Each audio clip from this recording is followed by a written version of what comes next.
इस YouTube channel में आपका हार्दिक स्वागत है, अभिनंदन है। आज की क्लास में हम लोग ज्वालामुखी वोल्केनो के बारे में अध्ययन करेंगे। इस टॉपिक में हम लोग ज्वालामुखी परिभाषा, उद्गार, प्रमुख शब्दावली में क्रेटर, सिंडर, गेसर, धुआंरे, टाइप्स ऑफ वोल्केनो, एग्जाम्पल और इम्पोर्टेंट फैक्ट्स के बारे में देखेंगे। तो पहले हम लोग ये जान लेते हैं कि ज्वालामुखी की परिभाषा क्या है।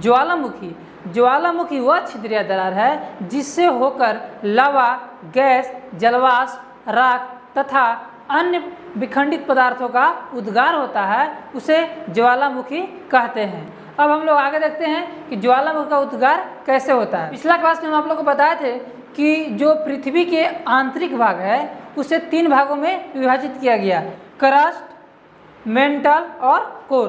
तो जो आपका मेंटल भाग है, अगर मेंटल भाग के टेम्परेचर की बात करें तो यहाँ पे टेम्परेचर आपको 1500 से 2700 डिग्री सेल्सियस तक होता है, क्योंकि पिछला क्लास में हम लोग पढ़े थे कि जैसे ही पृथ्वी के आंतरिक भाग में जाते हैं तो 32 मीटर पर 1 डिग्री सेल्सियस का तापमान बढ़ता है। ठीक उसी प्रकार जब क्रस्ट भाग से मेंटल तक पहुँचते हैं तो यहाँ पर टेम्परेचर आपको 1500 से 2700 डिग्री सेल्सियस तक हो जाता है, जिसके कारण यह जो चट्टान है पिघली हुई अवस्था में होता है, जिसे मेग्मा क्या है, तो चट्टानों के पिघला हुआ भाग को मेग्मा कहते हैं। यहाँ पे आपका जिस प्रकार पानी को गर्म करते हैं तो पानी कैसा उबलता है, उसी प्रकार से यहाँ आपको मेग्मा क्या होता है, उबलते रहता है और यह क्रस्ट को तोड़कर ऊपर आने की प्रयास करता है।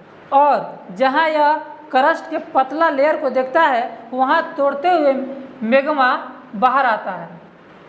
जब मेग्मा बाहर आता है उसी को लावा बोलते हैं। और दूसरा कंडीशन से हम इसको देखते हैं, जैसे कि जो क्रस्ट भाग है ये आपको छोटे छोटे 20 प्लेटों तथा 7 बड़े प्लेटों से मिलकर बना हुआ। प्लेट मुख्यतः 2 प्रकार की होती है, ओशियन प्लेट, एक होता है आपका कॉन्टिनेंटल प्लेट। ओशियन प्लेट और कॉन्टिनेंटल प्लेट। ओशियन प्लेट में आपको आ जाएगा पैसिफिक प्लेट, इंडियन और इंडो ऑस्ट्रेलियन प्लेट, और कॉन्टिनेंटल प्लेट में आ जाएगा यूरेशियन प्लेट, और अफ्रीकन प्लेट, अमेरिकन प्लेट और अंटार्कटिकन प्लेट। भूविज्ञानिक वेगनर महोदय का कहना था कि जो प्लेट है आपका स्थिर अवस्था में न रहकर अस्थिर अवस्था में है। यह आपको मेंटल भाग पर गति करता रहता है, मैंने स्थिर अवस्था में न रहकर अस्थिर अवस्था में है। तो प्लेटों का गति का नियम आपका वेगनर महोदय दिए थे। इसमें जो प्लेट है, एक प्लेट कभी ऊपर चढ़ता है तो कभी एक प्लेट नीचे चढ़ जाता है, एक प्लेट आपको नीचे जाएगा तो एक प्लेट आपको ऊपर जाएगा। इस कंडीशन में आपको रूपांतरण गति होती है, कन्वर्सन गति। इस कंडीशन में आपका भूकंप आता है। दूसरा प्रकार गति से बोलते हैं अपसारी गति, डाइवर्जेंस मोशन। डाइवर्जेंस मोशन में आपका एक प्लेट एक दूसरे से दूर भागती है, तो एक प्लेट दूसरे से दूर भागती है, उस कंडीशन में आपको क्या होता है, मेग्मा बाहर ऊपर आने लगती है, जिससे आपको ज्वालामुखी का उद्गार होता है। प्लेटों के अपसारी गति से आपका ज्वालामुखी का उद्गार होता है। और तीसरा गति है अभिसारी गति, कॉन्वर्जेंस मोशन। इसमें आपको क्या होता है कि प्लेट जो है दूसरे पर चढ़ जाती है, जिससे आपको पर्वत का निर्माण होता है। अपसारी गति जिसमें प्लेट का होती है दूसरे से दूर भागती है, जिसमें कोई ज्वालामुखी का उद्गार होता है। और अभिसारी गति में क्या होता है, प्लेट एक दूसरे पर चढ़ जाती है, जिससे आपको पर्वत का निर्माण होता है। और रूपांतरण गति में क्या होता है, एक प्लेट ऊपर जा रहा था, प्लेट नीचे, और इस कंडीशन में आपका क्या होता है, तो भूकंप का निर्माण होता है या भूकंप का उद्गार होता है। ज्वालामुखी उद्गार को एक एग्जाम्पल से हम लोग समझते हैं। जैसे कि आप लोग एक पात्र लीजिए और पात्र को ढक दीजिए, और पात्र में क्या आपका जल है और नीचे से आप लोग हीटिंग करते हैं। जब नीचे से हीटिंग करते हैं तो जल क्या होता है, गर्म होता है, और गर्म होता है और वाष्प बनता है, और वाष्प क्या करता है, वो ढक्कन को ऊपर उठाता है। ठीक उसी प्रकार मेग्मा जब गर्म होती है तो आपको क्या होता है, भाप बहुत पावरफुल रहता है। वो क्या करता है कि क्रस्ट का पतला हिस्सा जहाँ रहता है तो वहाँ क्या करता है, वो तोड़कर बाहर निकल जाता है का मेग्मा, जिसे लावा बोलते हैं। जो आपका प्लेट है ओशियनिक प्लेट और कॉन्टिनेंटल प्लेट, ये आपका प्रति वर्ष 5 सेंटीमीटर प्रति ईयर्स खसकता है। कौन, ओशियन प्लेट। और कॉन्टिनेंटल प्लेट आपका जो है 2 सेंटीमीटर प्रति वर्ष अपने स्थान से खसकता है। तो ऐसा क्यों, इसको देख लेते हैं कि आपका ओशियन प्लेट 5 सेंटीमीटर क्यों खसकता है और कॉन्टिनेंटल प्लेट 2 सेंटीमीटर क्यों खसकता है। तो इसको एक एग्जाम्पल से समझते हैं। देखिए ये आपका है छोटुआ, ये आपका छोटिया। छोटुआ का वेट है आपका 80 kg और इसका वेट है आपका 40 kg। इन दोनों के आप लोग नदी के बहाव में छोड़ते हैं नदी, तो आप देखेंगे कि नदी के बहाव में छोटुआ है जो आपको 1 किलोमीटर बहेगा, छोटिया के देखेंगे तो ये 2 किलोमीटर बहेगी। क्यों? क्योंकि छोटुआ का वेट छोटिया से ज़्यादा है। ठीक उसी प्रकार कॉन्टिनेंटल प्लेट का वेट ओशियन प्लेट से अधिक होता है। जैसा कि हम पिछला क्लास में आप लोग को बताए थे कि जो आपका क्रस्ट है इसका गहराई महासागरों में कम होती है जबकि महाद्वीपों में अधिक होता है। इस प्रकार ओशियन प्लेट 5 सेंटीमीटर प्रति ईयर्स खिसकता है अपने जगह से और कॉन्टिनेंटल प्लेट 2 सेंटीमीटर प्रति ईयर्स खिसकता है अपने जगह से। एक और बात आप लोग को बता देना चाहूँगा कि जिस प्रकार से ओजोन लेयर को पृथ्वी का सुरक्षा कवच कहा जाता है, ठीक उसी प्रकार से ज्वालामुखी को भी पृथ्वी का सुरक्षा कवच कहा जाता है।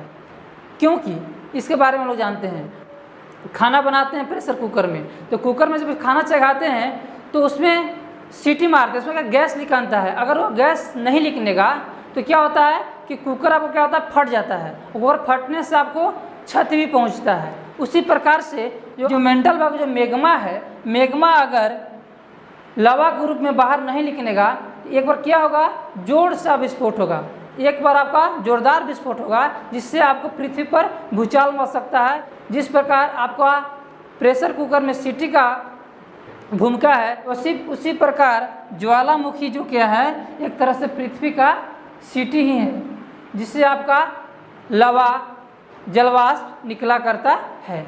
अब हम लोग प्रमुख शब्दावली के बारे में जानते हैं। प्रमुख शब्दावली में पहले हम लोग क्रेटर के बारे में जानते हैं। क्रेटर क्या है? क्रेटर ज्वालामुखी विस्फोट से बने छिद्र को क्रेटर बोलते हैं। ये क्या है आपका क्रेटर।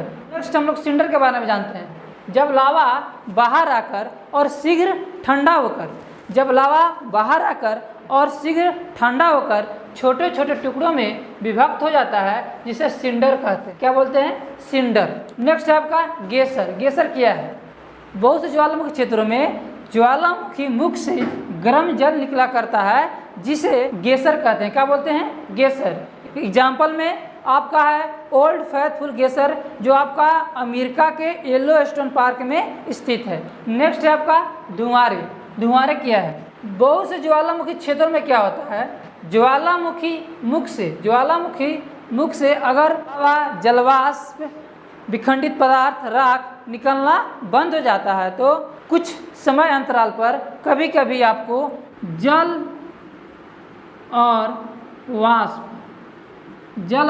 वाष्प निकला करता है जो दूर से देखने में आपको धुआं जैसा प्रतीत होता है। उसे हम लोग क्या बोलते हैं? धुआंरे बोलते हैं। एग्जाम्पल के तौर में आप लोगों को बता दूं, अलास्का के कटमय क्षेत्र को हजारों धुआंरों की घाटी कहते हैं, ए वैली ऑफ 10,000 स्मोक्स। चलिए अब हम लोग अगला जानते हैं ज्वालामुखी के प्रकार और एग्जाम्पल। ज्वालामुखी मुख्यतः 3 प्रकार का होता है, सक्रिय ज्वालामुखी, प्रसुप्त ज्वालामुखी और मृत ज्वालामुखी।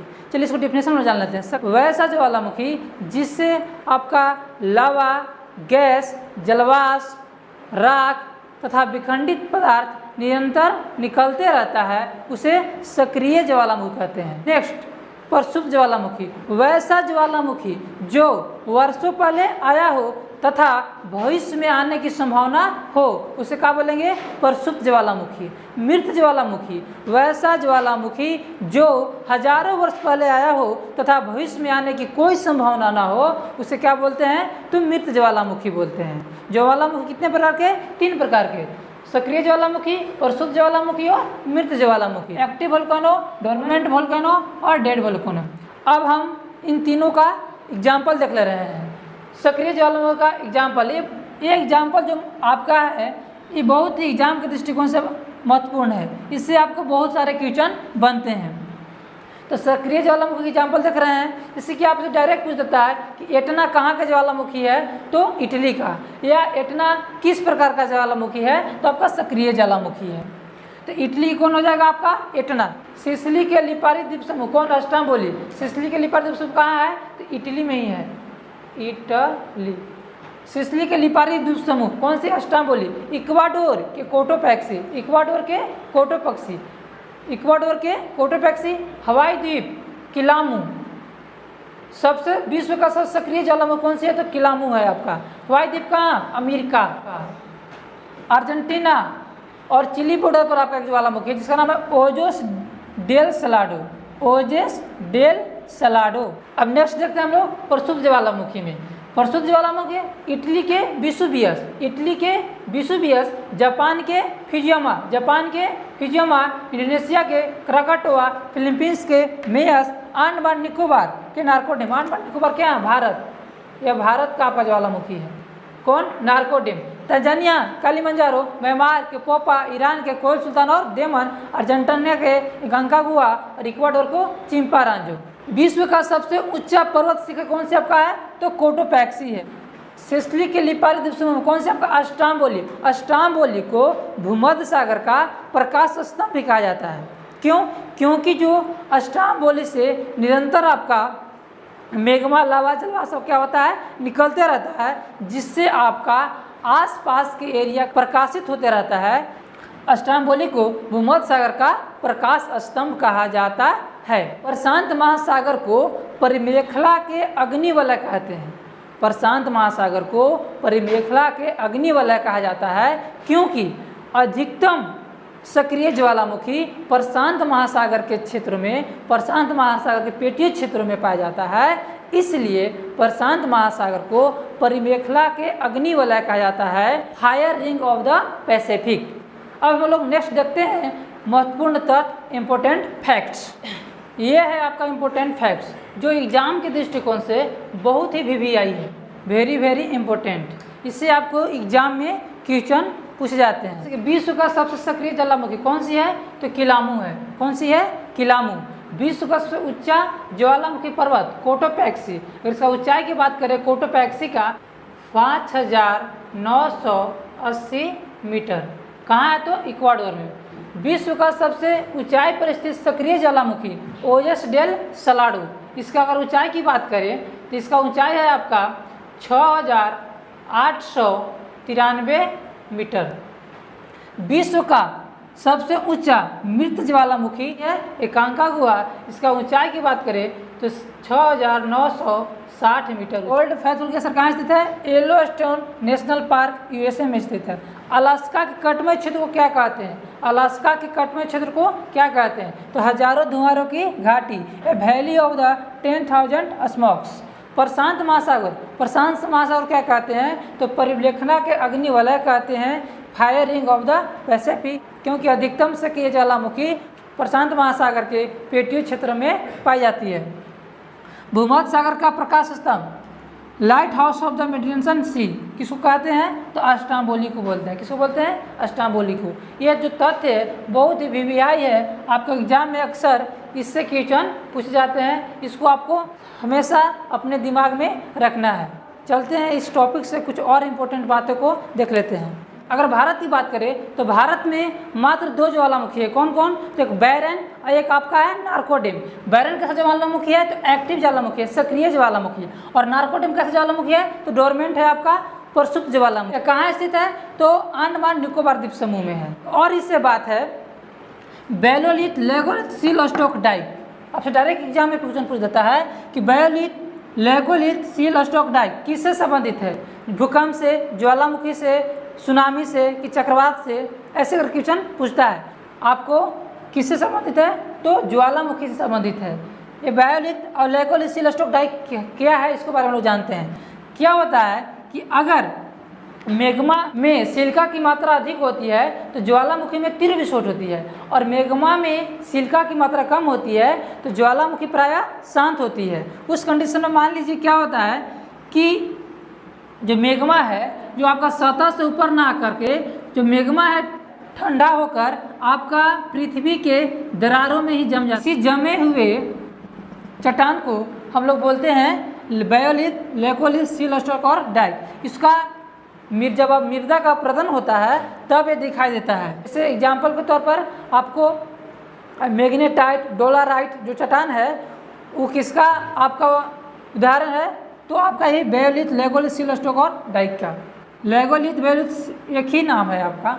एग्जाम में पूछता है कि ज्वालामुखी उद्गार के समय कौन कौन सी गैस निकलती है, तो ट्रिक के माध्यम से देखते हैं हम लोग। जल को सोना है, जल फॉर जलवाष्प, जलवाष्प। क से कार्बन डाइऑक्साइड, स से सल्फर डाइऑक्साइड, न फॉर नाइट्रोजन। जब ज्वालामुखी उद्गार होता है तो आपका जलवाष्प, कार्बन डाइऑक्साइड, सल्फर डाइऑक्साइड और नाइट्रोजन निकलता है। लेकिन पूछता है कि सबसे अधिक कौन सी गैस निकलती है, तो सबसे अधिक आपका जलवाष्प निकलता है, सबसे अधिक तो जलवाष्प। ये आपका 60 से 70% आपका क्या निकलता है, तो जलवाष्प निकलता है।